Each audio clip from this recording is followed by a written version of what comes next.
Hello friends, welcome back to my YouTube channel education arena. आज इस video में हम आपको पॉलिटिकल साइंस क्लास 12th की second book chapter first nation of building का challenges of nation building का third part लेके आए हैं। और इस पार्ट में हम इस वीडियो को इस चैप्टर को पूरा कंप्लीट कवर करने वाले हैं। अगर आपने मेरी 2 पार्ट वीडियो नहीं देखी इस चैप्टर की तो पहले उस वीडियो को देख लें, तब ये देखें, तभी आपको समझ में आएगी। ठीक है, चलिए वीडियो को स्टार्ट करते हैं बिना टाइम वेस्ट किए। बट अगर आप चैनल में नए हैं तो चैनल को सब्सक्राइब कर लें। पॉलिटिकल साइंस हिस्ट्री क्लास 12 से रिलेटेड आपको वीडियो मिलती रहेगी। तो चलिए स्टार्ट करते हैं।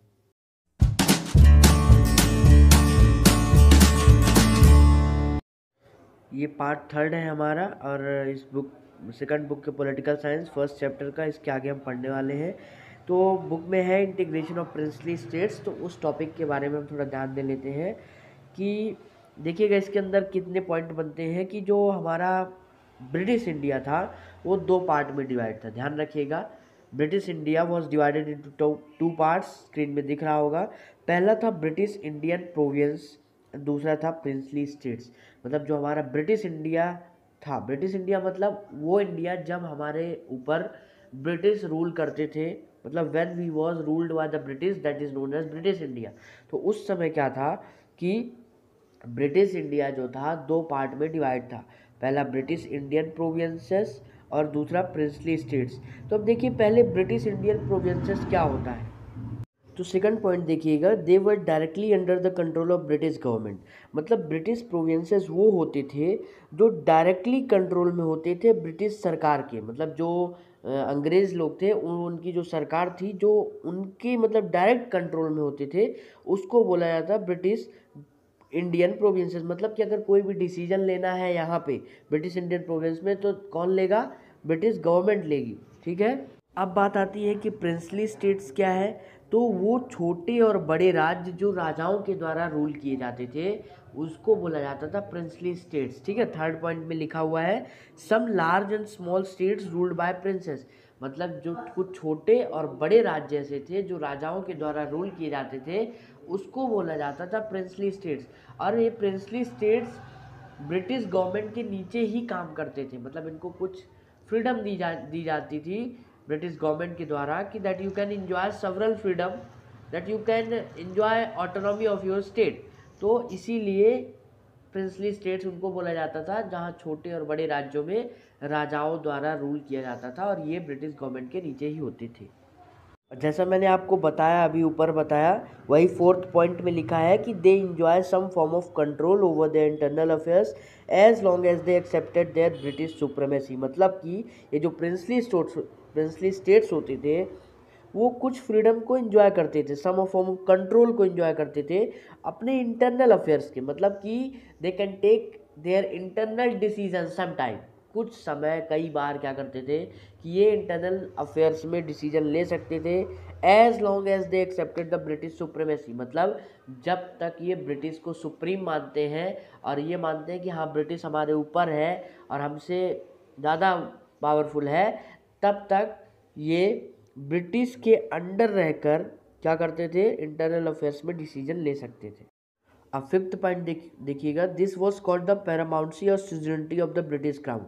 तो ये बताता है कि जो ये चीज़ें हमने देखी कि प्रिंसली स्टेट्स उनके अंडर थे, ठीक है, और ब्रिटिश इंडिया 2 पार्ट में डिवाइड था और ब्रिटिश का दबदबा था। मतलब अंग्रेज़ों ने हमारे देश में इतना दबाव बना के रखा था, सबको डरा के रखा था। तो यही लिखा है कि this was called the paramountcy.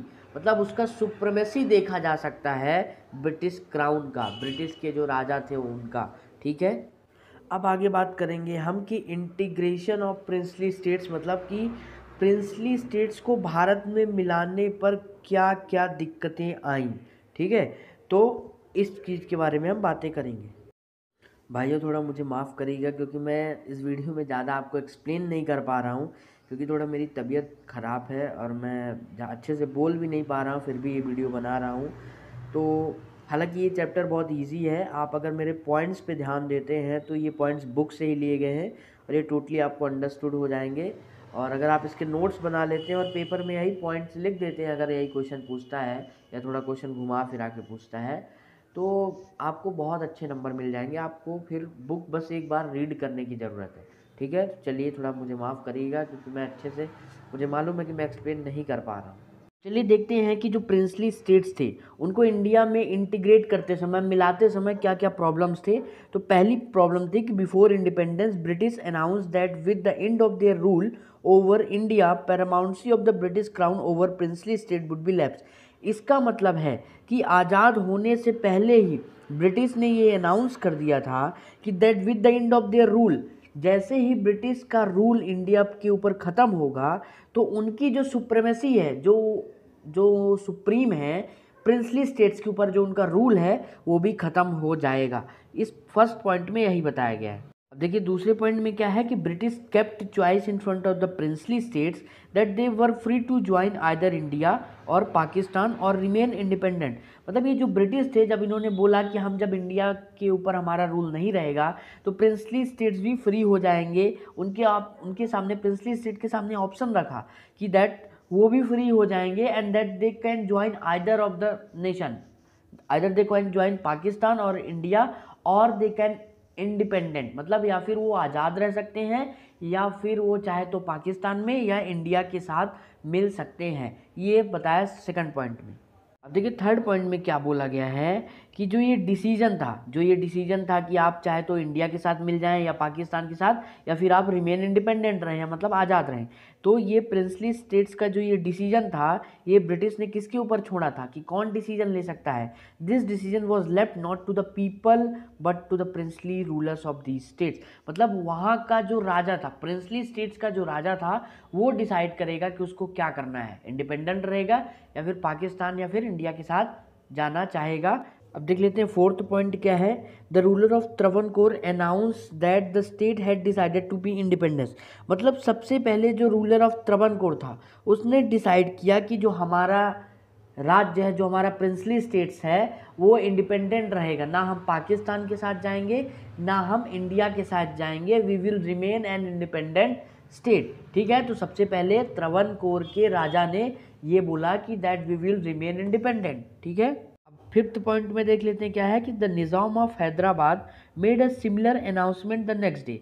इसका कहने का मतलब है कि जो देखो पहले त्रवणकोर के राजा ने अनाउंस कर दिया कि हम इंडिपेंडेंट रहेंगे, नेक्स्ट दिन क्या हुआ, निज़ाम ऑफ हैदराबाद के जो निज़ाम थे उन्होंने भी बोल दिया कि we will remain independent, we will not go to the Pakistan neither India. इसके बाद एक बहुत इंपॉर्टेंट क्वेश्चन बनता है जो कि पेपर में आता है और कई बार रिपीट भी हुआ है, तो मैंने इसको इंक्लूड किया है। और वो क्वेश्चन है कि what was the role of Sardar Vallabh Bhai Patel in the integration of princely states.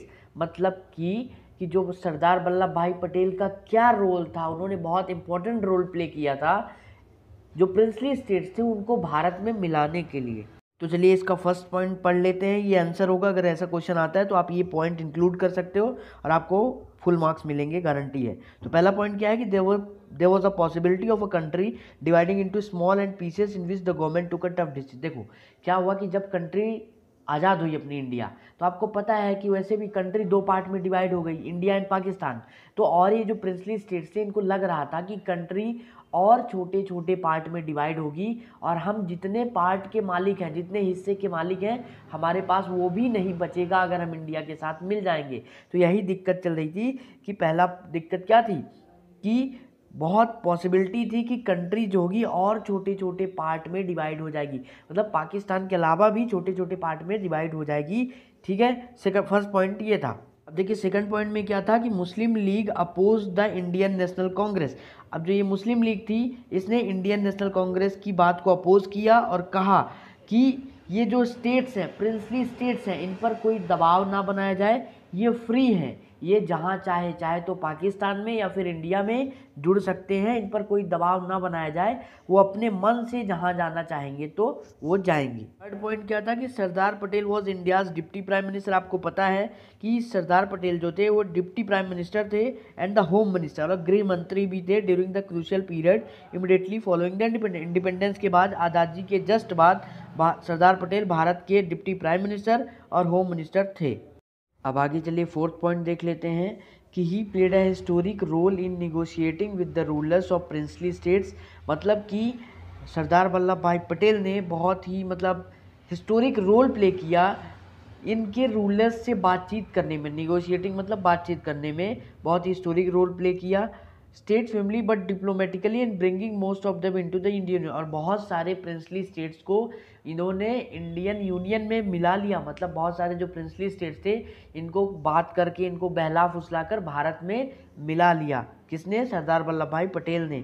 अगला पॉइंट क्या है कि it was very complicated task which required skilful persuasion, मतलब ये बहुत कठिन काम था जिसके लिए बहुत मतलब एक्सपीरियंस या फिर परसुएशन की ज़रूरत पड़ती है। ठीक है, अगला पॉइंट क्या है? There were 26 small states in today's Orissa, मतलब इतना कठिन काम था कि आज जितना उड़ीसा एक स्टेट है उतना 26 स्मॉल स्टेट्स उड़ीसा के अंदर थे और प्रिंसली स्टेट थे।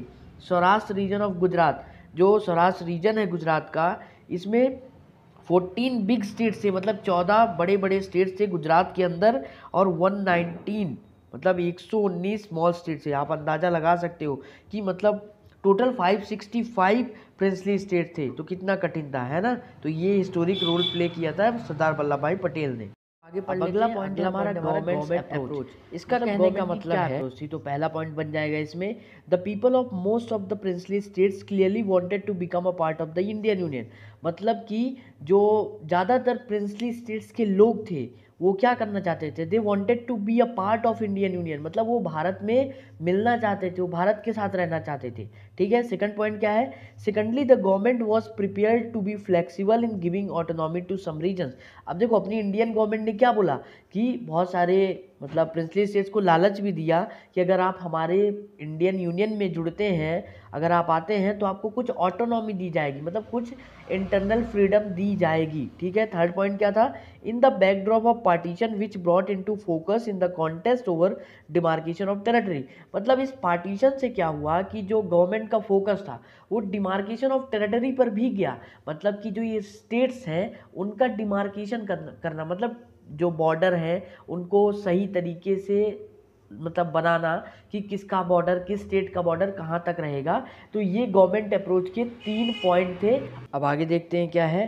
तो आगे है what is instrument of accession, ये आपका शॉर्ट क्वेश्चन बन सकता है कि इंस्ट्रूमेंट ऑफ एसेशन क्या था। तो इसको ध्यान से समझिएगा कि ये एक डॉक्यूमेंट था जो साइन किया जाता था प्रिंसली स्टेट्स के रूलरों द्वारा अगर वो इंडिया के पार्ट बनना चाहते हैं, मतलब it was a document signed by the state which meant that their state agreed to become a part of the union of India, मतलब अगर उनको भारत में ज्वाइन होना था तो उनको इंस्ट्रूमेंट ऑफ एक्सेशन साइन करना था। ठीक है, बहुत अच्छे समझ गए होंगे आप।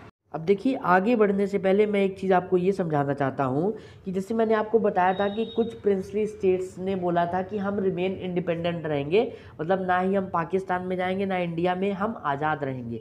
तो देखिए कुछ मतलब प्रिंसली स्टेट्स को मतलब इंडियन यूनियन में मिलाने में प्रॉब्लम हुई थी। वो कौन कौन से स्टेट्स हैं? वो हैं जूनागढ़ है, हैदराबाद है, कश्मीर है एंड मणिपुर है। मतलब इनको इंडियन यूनियन में मिलाने में प्रॉब्लम हो गई थी, मतलब ज़्यादा प्रॉब्लम हुई थी। वे मिल तो गए थे लेकिन थोड़ा ज़्यादा प्रॉब्लम फेस करनी पड़ी थी, जिसमें से मणिपुर के लोगों को जब वोट किया गया कि आप किस पार्ट में जाना चाहते हैं तो उन्होंने बोला हम इंडिया के पार्ट में जाना चाहते हैं, और इंडिया को मिला लिया गया। किसमें?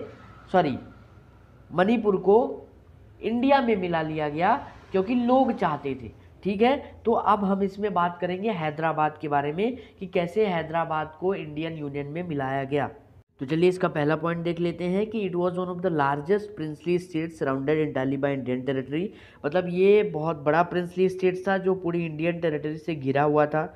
दूसरा, some parts of the old Hyderabad states are today parts of Maharashtra, मतलब कुछ जो पुराना हैदराबाद का पार्ट था वो आज पार्ट है किसका? महाराष्ट्र का भी पार्ट है, कर्नाटका का भी पार्ट है और आंध्र प्रदेश का भी पार्ट है।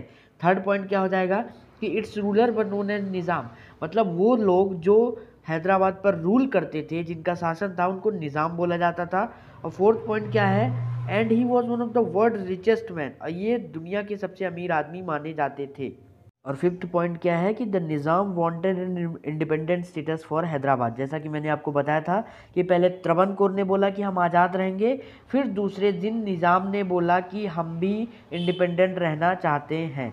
समझ आ गया होगा। अगला 6 पॉइंट देख लेते हैं। तो 6 पॉइंट है कि निज़ाम जो थे वो बहुत क्रूअल थे और उनका जो बिहेवियर था किसानों के प्रति और औरतों के प्रति वो बहुत ही गंदा था, मतलब वो बदतमीजी से बात करते थे, मतलब उनको रिस्पेक्ट नहीं दी जाती थी, मतलब उनकी कोई वैल्यू नहीं थी, निज़ाम बहुत ही कठोर थे। ठीक है, फिर अगला पॉइंट है कि the people of Hyderabad state agitated against the rule of the Nizam, मतलब कि जो लोग हैं अब वो आवाज़ उठाना चालू कर दिए निज़ाम के खिलाफ। देखिए अगला पॉइंट क्या है कि जो ये निज़ाम थे ये स्पेशली तेलंगाना रीजन के पीजेंट्स को परेशान किया करते थे, इसलिए वहाँ के लोगों ने इकट्ठा होने लगे, वहाँ के लोग इकट्ठा हुए और इन्होंने मूवमेंट चालू किया निज़ाम के खिलाफ, जिसमें से औरतें भी ज्वाइन हुई इस मूवमेंट में। ठीक है, अगला पॉइंट क्या होगा कि Hyderabad town was the nerve centre of this movement, मतलब कि जो हैदराबाद टाउन था वो क्या था, वो नर्व सेंटर था इस मूवमेंट का, मतलब कि मेन सेंटर था कौन, हैदराबाद, निज़ाम के खिलाफ जो पीजेंट ने मूवमेंट स्टार्ट किया था। क्लियर है यहाँ तक? तो अब आगे देखिए क्या हुआ कि जब निज़ाम को पता चला कि लोगों ने हमारे खिलाफ मूवमेंट चालू कर दिया है, विद्रोह कर दिया है, तो इन्होंने एक पैरामिलिट्री फोर्स भेजी। ठीक है, इस जो मूवमेंट था इसको दबाने के लिए या इसको ब्रेक करने के लिए बोल सकते हैं, निज़ाम ने एक पैरामिलिट्री फोर्स भेजी। उस पैरामिलिट्री फोर्स का क्या नाम था, रजाकार्स। ये शॉर्ट क्वेश्चन में एमसीक्यू में आ सकता है, रजाकार्स नाम था पैरामिलिट्री फोर्स का जो निज़ाम द्वारा भेजी गई थी। ठीक है, अगला पॉइंट क्या है, Razakars were communal and they targeted non Muslim, मतलब कि रजाकार्स जो थे वो कम्युनल थे, और ये कम्युनल मतलब बोल सकते हो कि रिलीजन से रिलेटेड। ठीक है, और वो उन्हीं को टारगेट बना रहे थे जो नॉन मुस्लिम थे, मतलब वो मुस्लिम को टारगेट नहीं बना रहे थे, they were not killing the Muslims but they were killing the non Muslim, मतलब जो मुस्लिम बिलोंग नहीं करते थे, मुस्लिम कम्युनिटी से बिलोंग नहीं करते थे, ये उनको मारते थे और क्या करते थे उनके साथ, उनका मर्डर करते थे, maimed, raped and looted the non Muslim, murder करके महिलाओं का रेप कर देते थे, उनके घर को लूट लेते थे, जला देते थे, ये सब करते थे। ठीक है, फिर अगले पॉइंट में क्या हुआ चलिए देखते हैं। तो अगला पॉइंट देखिए क्या हुआ, इसको कहानी की तरह समझिएगा। फिर क्या हुआ, जब हैदराबाद में ये सब चलने लगा, मर्डर बहुत ज़्यादा होने लगे, लूट, तो क्या हुआ कि सितंबर 1948 में इंडियन आर्मी जो थी वो हैदराबाद पहुंची और कंट्रोल किया निज़ाम की फोर्सों को, जो रजाकार्स था पैरामिलिट्री फोर्स जो निज़ाम द्वारा सेंड की गई थी, ये सब कम्युनल फाइटिंग कर रहे थे, तो इंडियन मिलिट्री फोर्स ने इनके साथ मतलब लड़ाई की, जो अपनी इंडियन मिलिट्री फोर्स है। ठीक है, उसके बाद क्या हुआ, after a few days of inter military fighting, मतलब कुछ दिन लड़ाई चली, और जब कुछ दिन लड़ाई चलने के बाद निज़ाम ने हार गए और निज़ाम ने भारतीय सेनाओं के सामने सरेंडर कर दिया। ठीक है, और इसी के बाद जब निज़ाम ने सरेंडर कर दिया तो हैदराबाद जो कि एक प्रिंसली स्टेट था उसको भारत में मिला लिया गया सितंबर 1948 में। ध्यान रखिएगा, हैदराबाद को भारत में इंटीग्रेट कर लिया गया, मतलब मिला लिया गया और एक स्टेट बना लिया गया। क्लियर है? चलिए आगे बढ़ते हैं। अब हम बात कर लेते हैं मणिपुर जो कि एक प्रिंसली स्टेट था, उसमें क्या प्रॉब्लम थी। तो देखिए, a few days before independence, मतलब आज़ादी के कुछ दिन पहले, द महाराजा ऑफ मणिपुर, जो महाराजा थे मणिपुर के, बोध चंद्र सिंह, उन्होंने sign the instrument of accession, उन्होंने ये जो डॉक्यूमेंट था इंस्ट्रूमेंट ऑफ एक्सेशन, इसको साइन किया with the Indian government on the assurance that internal autonomy of the Manipur would be maintain. मतलब आज़ादी के कुछ दिन पहले जो महाराजा थे मणिपुर के, इन्होंने इंस्ट्रूमेंट ऑफ एक्सेशन साइन किया और बोला कि हम भारत के पार्ट बनना चाहते हैं, बट हमको कुछ इंटरनल ऑटोनॉमी दी जाए। ठीक है, तो ये पहला पॉइंट था। दूसरा क्या था, under the pressure of public opinion, मतलब लोगों के प्रेशर में the maharaja held election in Manipur, महाराजा ने वहाँ चुनाव करवाए इन जून 1948 में, 1948 में चुनाव करवाए, and the state become a constitution monarchy, और स्टेट क्या बन गया, एक कॉन्स्टिट्यूशन मोनार्की बन गया। समझ गए? ठीक है, तो आपको एक बात और बता दूं कि जो ये चुनाव हुआ था मणिपुर में, ये पहला चुनाव था, और यहाँ से कुछ क्वेश्चन बनते हैं, वो क्वेश्चन मैं आगे बताऊंगा आपको कि कैसे क्वेश्चन बनते हैं। चलिए देखते हैं अगला पॉइंट मणिपुर में ही कि thus Manipur was the first part of India to hold an election based on universal adult franchise. मैं इसी क्वेश्चन की बात कर रहा था कि मणिपुर पहला ऐसा पार्ट था इंडिया का जिसने इलेक्शन करवाया था, किस बेसिस पर? Universal adult franchise. अब मुझे ये बताने की जरूरत नहीं है कि यूनिवर्सल एडल्ट फ्रेंचाइजी क्या होता है, ठीक है। तो ये क्वेश्चन मैंने आपके साथ डिस्कस कर लिया। अगला पॉइंट है, in the legislative assembly of Manipur there was sharp differences over the question of merger of Manipur. मतलब जो लेजिस्लेटिव असेंबली थी मणिपुर की, वहाँ पे डिफरेंसेस थे कि मणिपुर के मतलब कि भारत के साथ इंटीग्रेट हुआ जाए, मिलाया जाए या ना मिलाया जाए, ठीक है। देखिए अगला पॉइंट क्या है, उसमें ये बताया गया है कि जो स्टेट कांग्रेस थी और पॉलिटिकल पार्टीज थी, ये अपोज करती थी कि इंडिया के साथ मणिपुर को नहीं मिलाया जाना चाहिए। अगले पॉइंट में देखिए क्या बोला गया कि जो गवर्नमेंट ऑफ इंडिया थी succeeded in pressurising the Maharaja to signing the merger agreement. मतलब जो भारत सरकार थी वो सक्सेस हो गई महाराजा को ये मतलब यकीन दिलाने में कि आप हमारे साथ मतलब इंडियन यूनियन में मिल जाइए। और महाराजा ने इंडियन यूनियन में मिलने के लिए इन्होंने एक एग्रीमेंट साइन किया सितंबर 1949 में without concerning the popularly elected legislative assembly.